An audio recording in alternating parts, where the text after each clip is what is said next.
What If was the fourth Marvel Studios show, and it's the only series in the MCU to reach a third season. And with episode 8 of season 3, what if it ended? So I want to talk about episode 8, but also want to cover episode 6, Marvel 1872, and episode 7, What If the Watcher Disappeared? Talk about the back third of season 3. So first, Marvel 1872. So this episode, and the idea of this episode, 1872, is a lot like the comic 1602, which was an episode of last season. The idea being, some of the characters in the Marvel universe exist, but each of their characters is reinterpreted as some sort of staple of a genre. The 1602 episode ended up being Swords and Sorcery, and the 1872 episode is an adventure set in the Wild West. And it makes sense why 1872 came second. 1602 is a far more well-known Marvel story. It's been around for around 20 years, and it was written by an, at the time, very prestigious writer, who knows who, we've all forgotten. 1872 was one of the Marvel Secret Wars Battle Worlds crossovers from 2015. Basically a bunch of short series about reimagined versions of the Marvel Universe. This is where A-Force comes from,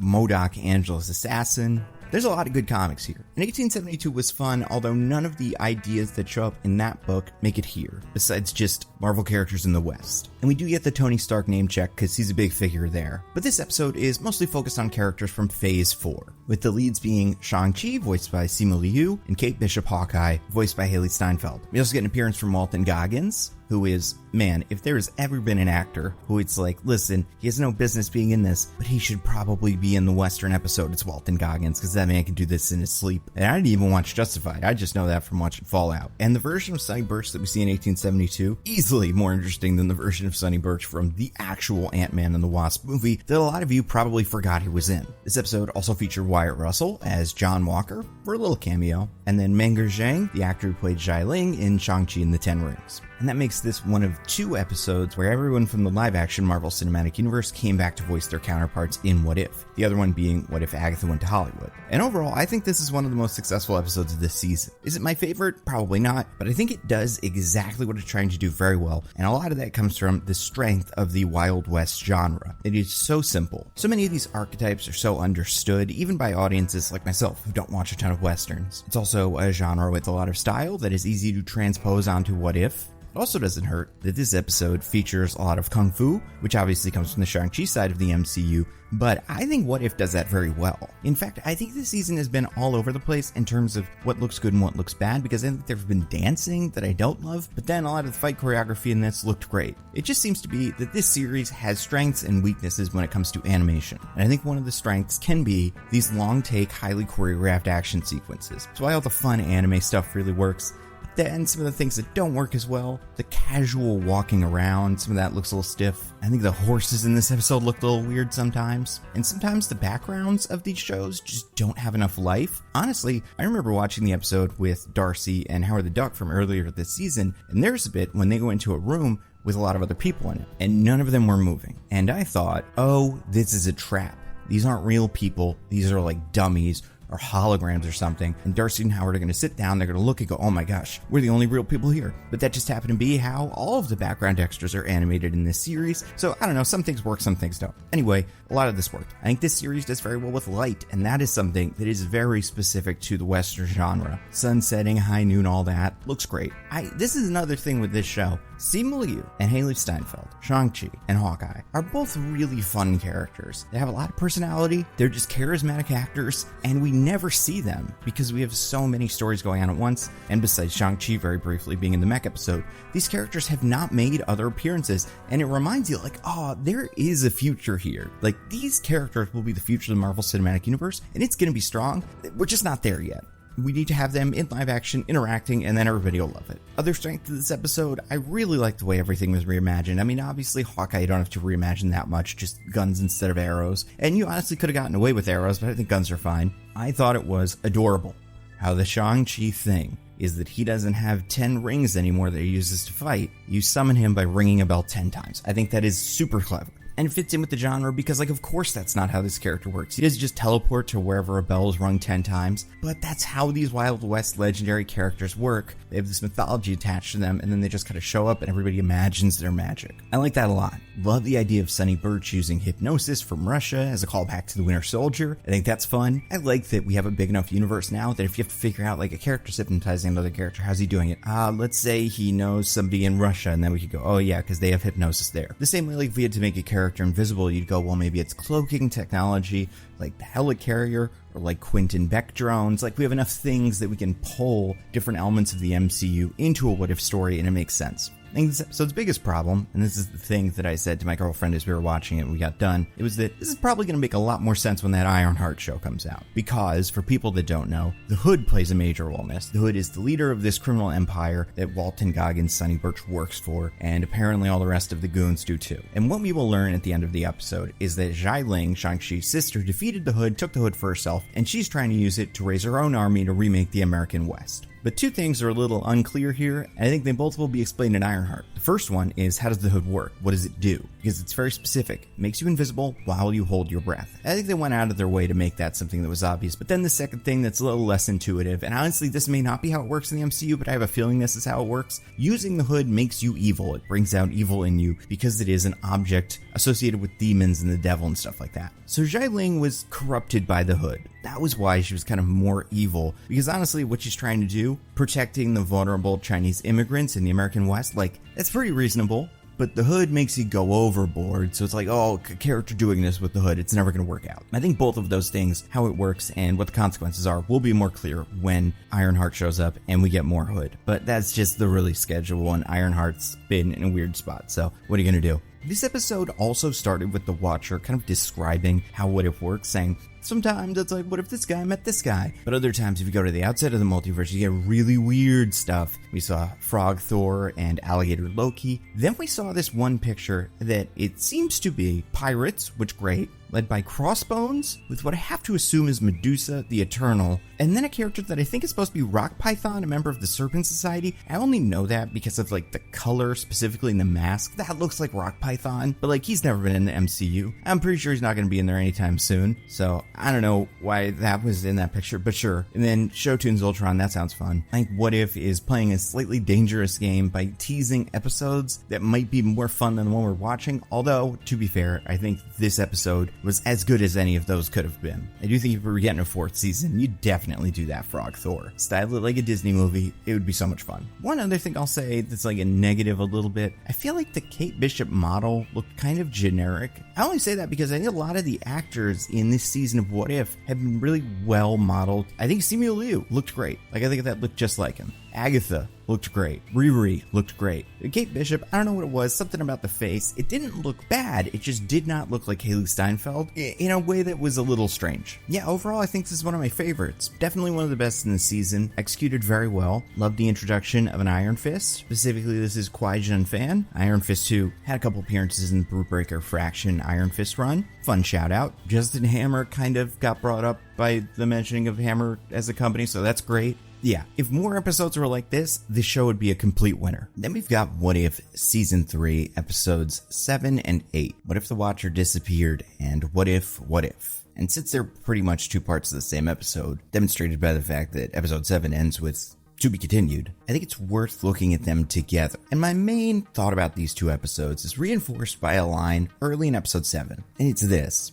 If Captain Carter and those Exiles attempt to find you, they will be stopped. I enjoy these episodes a lot. They feel like a different show. One that it seems like What If also wants to make. Now, I'm not one of those people online who argues that the What If show never wanted to be an anthology. It always wanted to be a series about Peggy Carter. It does seem like for the majority of each season, it is an anthology. Especially this season. Only these two episodes were really connected. Sure, there are bits and pieces of other episodes that led up here, but those were small parts of those episodes. The majority of the 1872 episode is just the 1872 thing. However, I understand it when people say that these last two episodes of every season, usually focusing on Agent Carter and a team of other heroes, feel like something other than the kind of episodes that come before it. And again, I don't think that's always a bad thing, but it does feel like there's another series here, one that should be its own series, and one that can very reasonably come from What If, they were always trying to sneak into the end of the series. And I always thought this could be the case, but it wasn't until in episode 7, where one of the Watchers used the term Exiles to describe the team of Captain Carter, Gowrie, Birdie, and Storm,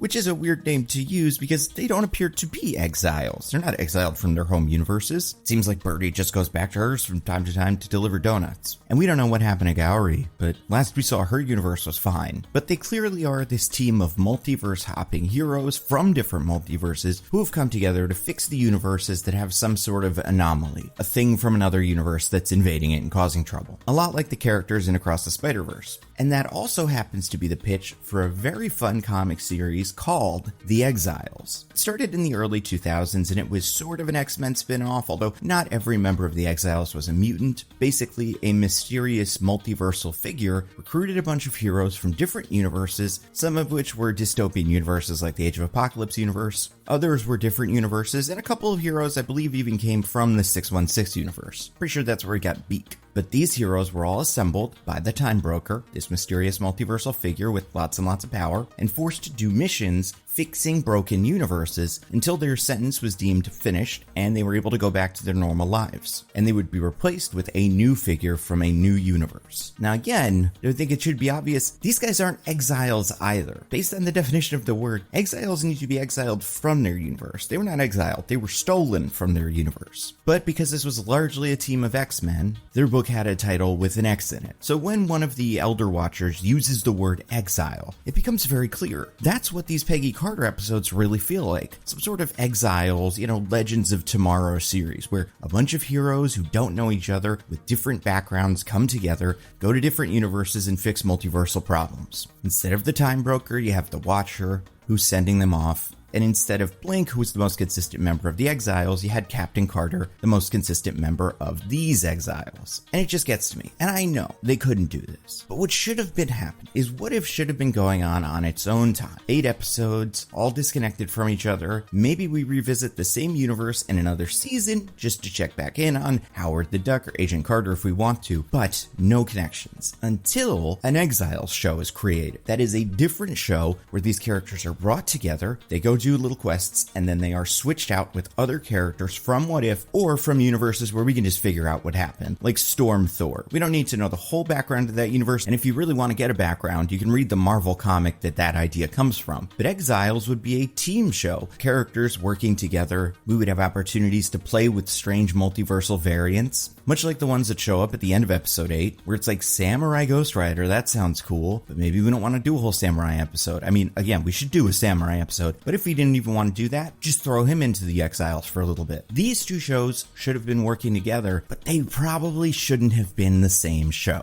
That's my big takeaway from episodes 7 and 8. I like this a lot. I like this team. I love the idea of a show like this. And obviously, as a big Exiles fan, I think this could work. I have seen it work in comics. But I understand why these episodes don't always connect with fans of the other episodes of What If. That being said, just judging these two episodes, 7 and 8, as their own thing, I think they work. First of all, like I said, I do like this team. I think Captain Carter is a fun character, and I'm on record as saying I did not love the first Captain Carter episode, but I think the second Captain Carter episode, The Winter Soldier, was very good and felt very What If, so I'm happy to see more of her. I enjoyed Gowrie enough from her 2 appearances last season, and then we have Natasha Lyonne as Birdie, which is a very strange character, even if you haven't watched the Howard the Duck and Darcy episode, which I don't think you need to, because you do see Howard the Duck and Darcy talking to her and you kind of go, oh, I guess she's their kid, okay. I think this character's pretty much just Natasha Lyonne. And for that reason, I think she works because she's unlike anybody else on this team, right? Like the 4 members of this team feel very distinct, and that is easily the most important thing here. And I think what is distinct about them can lead to their chemistry, like the scene of just Birdie and Gowrie playing foosball together. Fun, feels like friends. Those kind of friendships, those interactions are what make a team book or team show work. Then you have Storm, voiced by Allison Seeley Smith, a voice people will recognize from X-Men 97 and the original X-Men the Animated Series. And this character appears to be either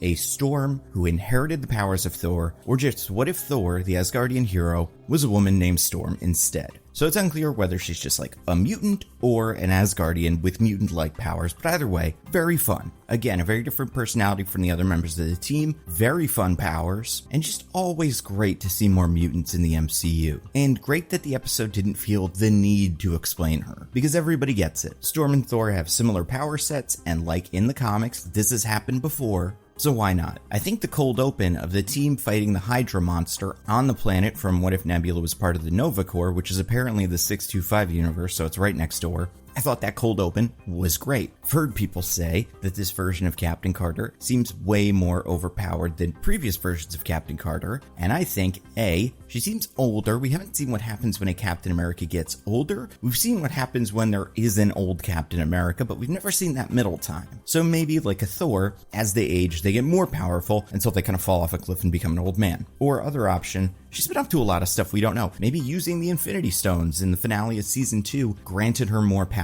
Either way, I don't think this undermines the character or Captain America, because it's like this is supposed to be a character who's been up to some stuff. Otherwise, she wouldn't have that gray streak in her hair. So with that established, I love the idea of this team coming together to fight this monster, all using their powers together. There's a very fun action scene. It was very cool. I'd love to see Nova and these guys again. Like, I like checking back in on these universes because they still exist. And this feels like what would be the first episode of this Exiles show, or at least the cold open of one before some sort of flashback where we show the team being formed. And for that reason, I think it could work. And coming up with a way to get to the Watcher, I love some of the background details. Obviously, the Kang time chair is cool. I like the implication that these guys killed all the Kangs. That's something that the Exiles could totally do. And something that the Marvel Cinematic Universe is probably going to have to do eventually. I think it's cool that they have some weird ship.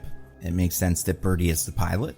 I think the foosball table is wild considering in the MCU, this is the first appearance of a lot of things, most notably Galactus any reference to Galactus. And I think that's wild, but I enjoyed this episode with the characters trying to figure out how they could get to the Watcher. Specifically, the Storm bit was very cool. Alison Seeley Smith is an actor very suited to these heavy metal, big giant moments. They're supposed to feel epic. And I think the idea of bringing back Ross Marquard's Infinity Ultron, not exactly the one that we had met before, but an Infinity Ultron, is really interesting. Again, I like that this show pulls from some of the episodes of What If and these ideas, but even if you haven't seen it, you kind of get it. This is an Ultron who got the Infinity Stones and killed everybody. And I think his turn of becoming a character who has learned something from his years of isolation makes total sense. Ultron has tried and is currently trying to have a redemption arc in the comics, and if anything, he's supposed to be a thoughtful, kind of complicated figure sometimes, where he doesn't just want to destroy humanity. He has some sort of directive that he wants to meet, and if destroying humanity turned out it didn't meet that directive, he would want to change that. I was thinking Infinity Ultron usually leads to some cool action. I don't think any of the fights in these two episodes were quite as creative as the Infinity Ultron versus the Watcher fight from Season 1, but they approached it. Other things that I thought were cool in this episode, I enjoyed the Eminence, Jason Isaacs. Loved him reading the Watcher monologue over again. It's one of those things like the Team Rocket slogan, although the opposite, where you read it in a different tone, it's like, oh yeah, this has always been kind of grim. And yes, Team Rockets, if you read it in a different tone, is nice. At least the Team Rocket, Jesse and James. We're not talking about Pokemon. I think the cast they chose for the other Watchers is interesting. You have DC Douglas, who does just a ton of voice work. Main thing a lot of people would probably recognize him as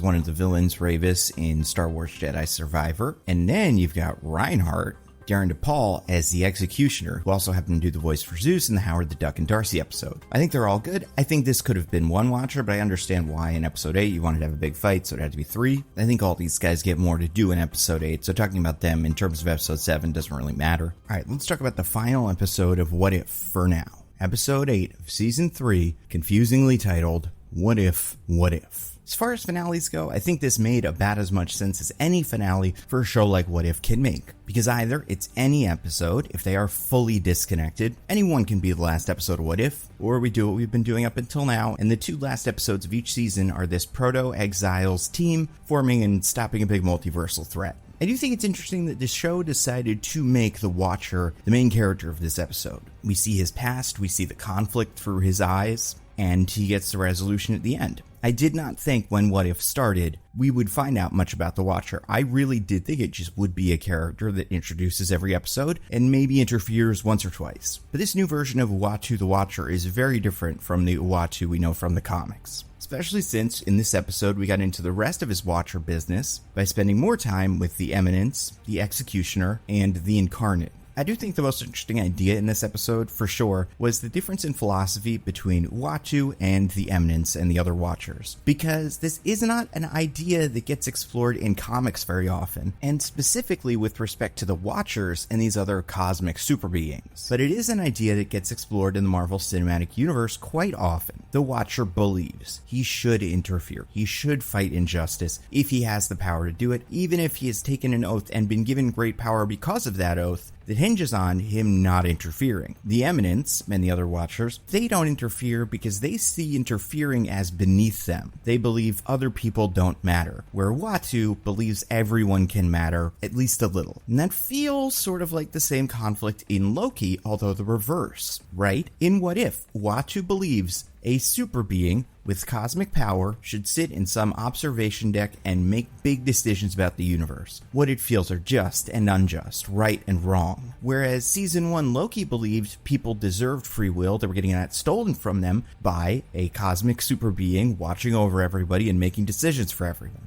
And yes, both Loki and the Watcher both don't want people to die. That is their main guiding principle, is compassion. Where Kang and the Eminence were seen as willing to sacrifice everyone, because nobody really mattered to them. The only thing that mattered was the universe. Now, over the course of Season 2, Loki makes a sacrifice so that he can keep the multiverse going, but again, so that he can give people more control over their lives. He, as Loki, the person in the chair, does not make decisions about the universes, he just keeps them going. Whereas the Watcher believes someone with that level of power should be interfering. But they both want to do it because they believe every person deserves the right to make choices. Watcher sees himself as a person and also sees injustice as a system that makes it so that people cannot make their own choices. It's interesting is what I'm saying. There is no grand Marvel multiverse morality that every show sort of works towards. They have similar goals, but obviously are written by different people at different times, and it's interesting how those two ideas may clash. Would Loki be cool with the Watcher? I would say he must be. And I would imagine Loki is around the same level of power as the Watcher, kind of. I guess the Watcher's in a different dimension, but I believe that Loki would see the good in the Watcher and understand that him interfering is an overall positive for the universe. I'd be interested to see if these characters ever run into each other. We got a couple of name checks for like TVA. In episode 7, the Exiles mentioned the charges the TVA uses to prune rogue timelines. So they know of each other, and it sort of seems like there is one TVA in the multiverse, and there is one Watcher in the multiverse, or at least one Watcher organization. This fifth dimension spans the entire multiverse. I would hope in some capacity these characters meet eventually.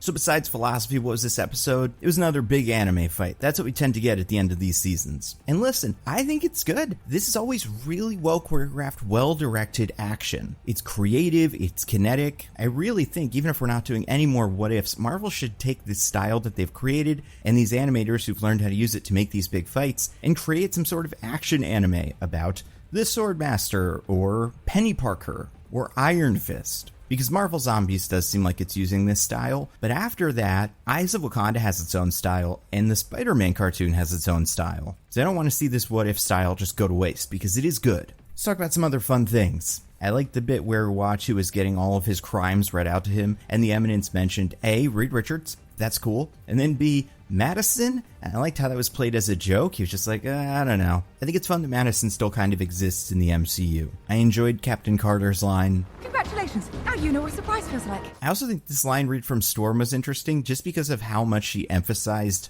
Feist? I thought he sacrificed himself. I think it's fun that both the anti-fan base, whatever you would call it, of this show, like people online that just do not like this show, really don't like Captain Carter specifically. I like that the villain in this show, the Eminence, also brought that up. Like, why are you so fixated on Captain Carter? She's the problem. I always like it when the writers of the show are able to anticipate criticisms like that and have the villain say them. I think it's fun. And I like the answer to that, which is just, I don't know, I like her. She's cool. Because she is cool, and she's good. I really appreciate Haley Atwell in this show. She's provided some really solid voice acting over the course of these last couple of years. Speaking of online comments, when everyone got their Watcher armor, I swear I saw a couple people saying, like, why would they do this? Why did they need new armor? And they were like, well, it's for action figures, obviously. Listen, it is season 3 of the show. We still don't even have a Gowry action figure. As someone who keeps a pretty close eye on all the Marvel Legends stuff, I can tell you, this is not the priority. Maybe that's one reason why they like to have lots of costumes, but I don't think they were like, and we're going to sell all these action figures, because like live action Marvel just seems backed up on all that stuff. Like, there's still not a Loki God of Stories action figure.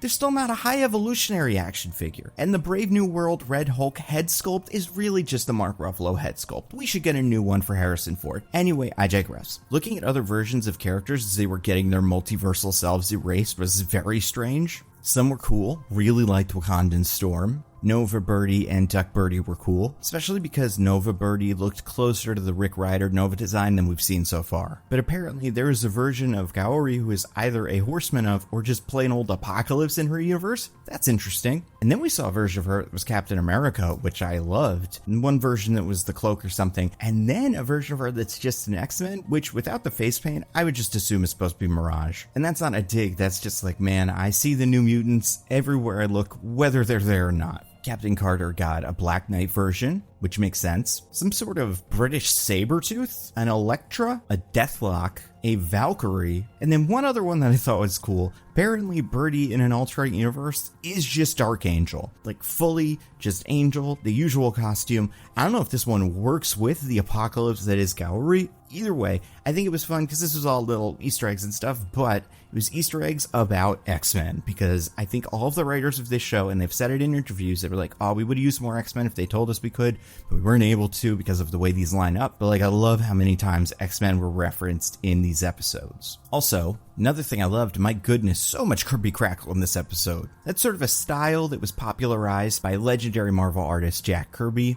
Just these black circles radiating from something powerful. You see a lot with Sunspot, and you see it a ton in these episodes. And the circles aren't always black, but in this big finale, lots of black circles. I also enjoyed the performance from the Eminence in this episode. It made me go like, yeah, Jason Isaacs really should be Magneto. Like, we shouldn't even be talking about this anymore. If he has not had this discussion with Marvel, Jason Isaacs, talk to your people, go to Marvel, figure this out. Same goes for Liev Schreiber, who was not in this episode, but still. But then the big question about What If Episode 8, and just what if in general, where do they go from here? People behind the show have said this is the last season, but they've also kind of hinted that maybe this isn't the end for this show. I wouldn't be surprised if something that happens after Secret Wars is some sort of big multiversal reset that ends with one timeline. Just one universe that is the universe where everybody is. All the actors, all the characters we like. That means we'll have one version of Iron Man and one version of Deadpool and one version of Spider-Man, and so on. Which is going to be weird for Spider-Man, but whatever. If that's the case, a what if that is in canon wouldn't make any sense. I do think there is space for an Exiles show, and I really hope that's something that they've thought about. Doesn't have to be these same characters, although I think it would be smart to use some of them. Definitely Gowry, she could be the leader of this team the same way that Blink was the leader of the original team, and I think leaving Captain Carter as dead is fine. Like, this can be the end of her. She'll probably be in Secret Wars. I think we've already got confirmation that Haley Atwell is involved in some respect, but I think Marvel would be crazy to not make some sort of Exiles show. And I think you would need a multiverse to do that, but also, like, maybe the multiverse gets reborn and it starts going weird, and then there aren't like full what ifs yet, but the Exiles need to help straighten it out. I don't know. I hope there's more for this. We also got peeks at other potential what ifs. Now, I would imagine these are just things that they thought would be fun. I don't think these are like canceled episodes or anything like that. Mostly because some of them just don't even seem like episodes of what if. They're just like character designs. But I do want to go over them because I thought they were pretty cool. First, you had some sort of 8-armed spider with McFarlane sort of Spider-Man eyes, although he does have the traditional Marvel Spider-Man logo. That's not a super crazy idea. Spider-Man has had multiple arms. Also, there's Doppelganger, a character that's more of an evil version of Spider-Man, but he also has multiple arms. But hey, there's something. Not much Spider-Man in this season, if any, actually. I don't think there was any Spider-Man. I mean, Mysterio is in this season, but this is the most Spider-Man we got. We got Samurai Ghost Rider, obviously an incredible cool idea. They should do that. Some sort of Punisher, Ironheart, War Machine hybrid, which makes sense because in the comics, Castle has had a War Machine armor before. So this is the MCU version of that. I think it looks cool. I think we need more Ironheart to really appreciate this. Gamora Bride is an idea that I love. I would love to see more weddings. There's so few weddings in the Marvel Cinematic Universe. I'm not sure why, but like, yeah, let's see her get married. Just get the first look at Moon Knight Blade, who is going to be in the What If Zombies episodes. It's like a fun little tease. And that means canonically, this is the first time we have seen Mahershala Ali Blade in the MCU. So everybody that said he'd never be in something, you're still pretty much right. But technically, there he is. Thanos Wolverine, not really sure what's going on there. I guess like a version of Thanos that just didn't get the Infinity Stones but was captured by the Canadian government. Kingo in an Iron Man suit. That makes sense. Those characters are pretty similar. What if the Eternals were the Avengers? I think would make a decent episode. Especially because one of the things about the Eternals is they didn't do too much to advance technology, but like if they decided to, they'd have all this cool stuff. Then there's this Miss Marvel that has the same helmet that the Wasp usually wears, and then the Wasp wings, but besides that, I don't think there's a ton going on there. A Hulk who is Sorcerer Supreme, and also the version of Hulk known as Maestro. That's just how you can... It isn't technically that character, but like Maestro is a bald version of Hulk with facial hair, so you have to assume the reason they use that here is they wanted to evoke that character. Howard the Duck Scarlet Witch, and also kind of maybe Dracula. I love this one. Like I said, I want more Howard the Duck. He needs his own show. A Hawkeye that's a dragon. Not sure where they're going with this one. Jubilee, the Herald of Galactus. Again, cool to have more X-Men. Not quite sure what they're going for with this. Don't think this has ever happened in the comics. Then you've got this one, which I assume just exists to make me mad. Although it is a little confusing because it's Captain America, but he's a Skrull, but he also has one big red arm. That's not a Captain America or a Skrull thing. Is he supposed to also be the Human Torch? Is this the Super Skrull, but of all the characters Chris Evans has played? And then what might be my favorite idea here, some sort of romance between Tony Stark and Cersei the Eternal. Those characters have a lot of history.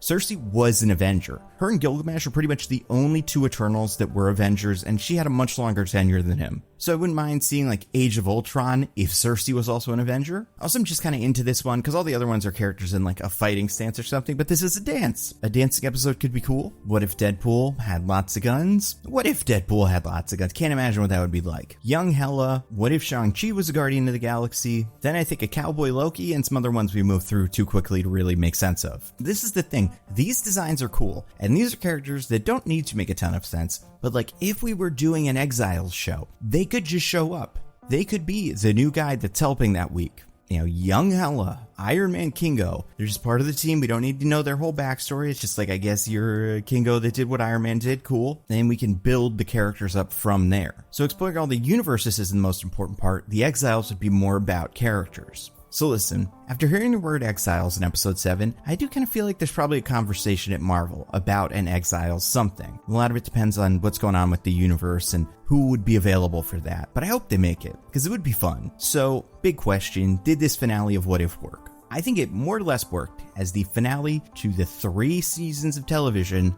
of What If. Do I think this makes the most sense as the last episode for the What If show? Maybe not, but then what do you do? Can What If, a show like What If, ever have a season finale without it upsetting some people? Like, I think you have to take What If as what it is, and what it's always been the whole time. If this came out of nowhere, and this was the only time we'd ever had the Watcher interfering in this Captain Carter-led team of heroes saving the multiverse, if this is the only time that ever happened, I would think this is a little strange, but this has been in the DNA of the show since the first season. And while I did find the first season's finale a little lacking in the story department, the idea of these characters hanging out together grew on me. And an episode that explored the Watcher's history, his ideology, and what he wants to do next, I think fits perfectly as the finale for this show. I know What If wasn't for everyone. I think the main phrase you could use to describe it, which is the way you would describe any What If comics, is hit or miss. But I do think this finale tied everything up as nicely as you could, and I hope we see more of this universe in the future. Speaking of things you want to see more of, I want to talk to you about this video's sponsor, Nebula.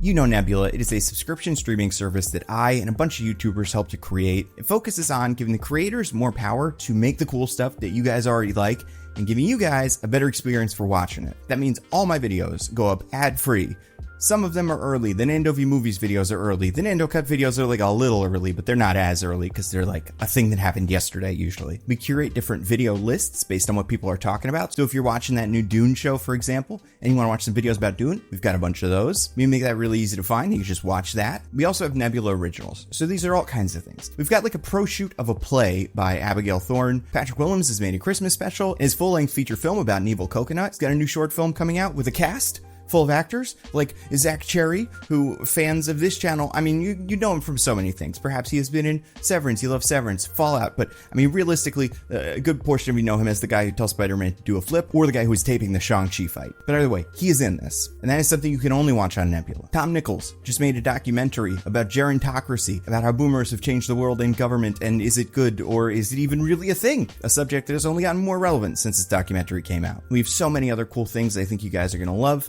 You'll find out about them soon. And I always say, a year of Nebula is a steal at $5 a month or $60 a year. But if you use the code TheNandoCut at checkout, you can get a year of Nebula for $36. It's a great deal. Check it out. Go to go.nebula.tv/TheNandoCut. Use the code TheNandoCut at checkout. I guarantee you'll find something cool you're going to like. That's all I got. Stay safe. I'll see you next time.